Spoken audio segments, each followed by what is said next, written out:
في المسا كانت ميرنا وهويدا ونديم قاعدين بيتفرجوا على مسلسل، وفجأة الباب خبط. كان واحد من رجال رياض بيه. هويدا فتحت له وقال لها: دي هدوم الست ميرنا، كانت عند رياض بيك. هويدا خلت الهدوم بسرعة وراحت رمتها في سلة الزبالة.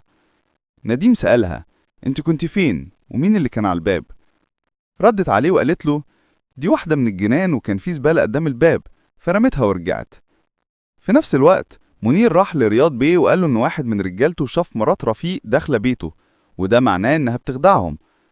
وبعدها شفنا عزمي، واحد من رجال رفيق، وهو بيحاول يدخل عليه، فجاله راجل تاني واداله عناوين 4 بيوت تانية ممكن جلال يكون مستخبي فيهم.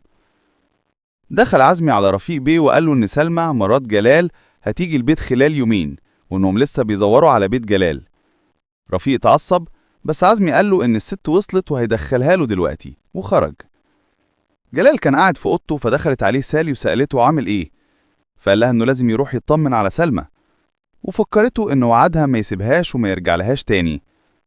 فقال لها انه على وعده، بس هيبص لها من بعيد ويرجع تاني.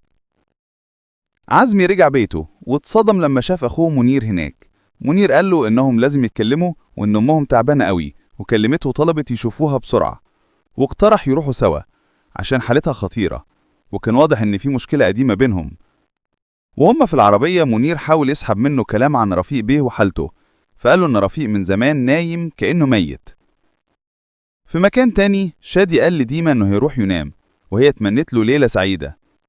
بس جولي كانت متضايقة، وديما خدت بالها وسألتها مالها.